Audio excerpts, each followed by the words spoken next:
Hey everybody, so this week's video is going to be the 4 C's and how does that help us get control of our lives. So the first C is having some level of clarity. For many of us, we have a sense of what's going on, but we're overwhelmed with our lifestyle, we're tired, we are working too much, we have children, we've got personal problems. Just life, just the everyday life can just take the wind out of our sails sometimes. Just the mundane stuff that we have to do to keep ourselves alive. How do we get clarity in the mix of everything that's happening around us?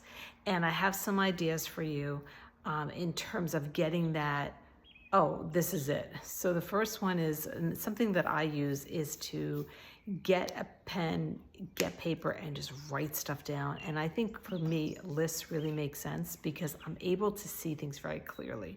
When things are in our minds, it can feel very mixed up and it can feel like a watercolor painting. You know, it's beautiful, but we're just not sure what is blending into what.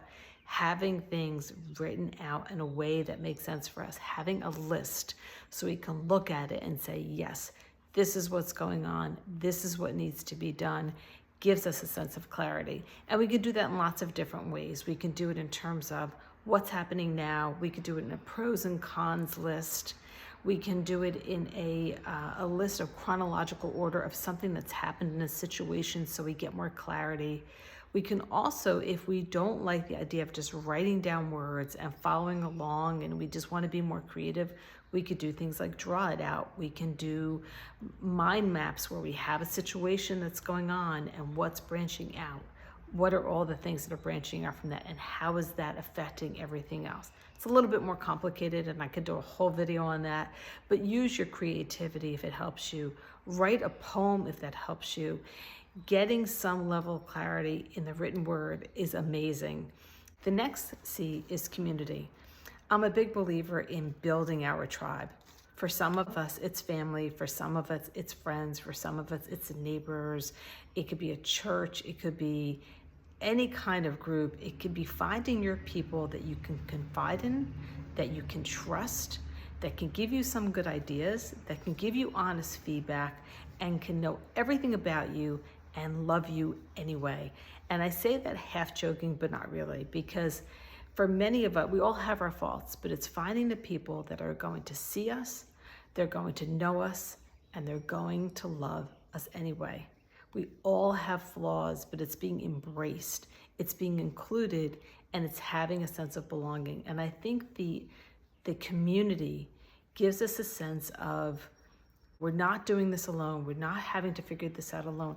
Now with online, it's so much easier to just finding your people online. Many times when I'm scrolling through Instagram, I find people telling their stories that are just heart-wrenching, and the comments and the support that people are giving each other is amazing. Now, of course, there's the negative stuff. Of course, there's people that have to say something. Of course, there's people that are going to instigate because they're bored. But it's the people that really want to help other people that are saying, hey, I've been there. I know what you're going through. I'm glad I'm not the only one. It's finding community anywhere you can and just putting out the hand for the trolls. If it's online, if it's in your personal life, if it's in your work life, knowing that negative energy and just staying away from it. Build your community and be able to find your people. And when you start like hitting the skids a little bit, learn how to communicate, how to be honest. The next C is commitment. So I just talked about community. It's when things don't go great, when things start falling apart, when all of a sudden the work that we've been doing, we wonder, why am I doing all this? When we have a relationship with somebody that's been going really well and all of a sudden things aren't feeling so great anymore, it's how do we continue? And it's having the commitment in your heart, and then that comes out in your actions. Don't be afraid to have conversations with people. Tell people what's going on. Stay the course when things aren't really great and you're like, why am I doing this? You know, I'm so discouraged. I've been putting all this energy into X, Y, and Z, and I haven't really gotten what I need out of it. Stay the course, stay the commitment. If you need to autocorrect, but stay the course and to show the universe, if you will, that you are committed to this, that you're not going to just say, oh, this didn't work out. I'm frustrated. I don't like this. I'm taking all my toys. I'm leaving, I'm going home. That's not what adults do. Adults stick it out and they figure it out. Not to say that we stay forever, because I feel like some people may misunderstand that a little bit, but it is really knowing what's good and staying with it even when it's not so good. It's really the commitment. And the last C is consistency. That goes along with the commitment, that goes along with the community, and that goes along with the clarity. When we know what's going on, when we know who our people are, and when we've hit the tough times and we say, hey, I'm still gonna do this, I'm still committed to all of this, that's when we have the consistency. And getting back to how do we keep going with the consistency, I think it's also seeing the patterns. What's working? What isn't working?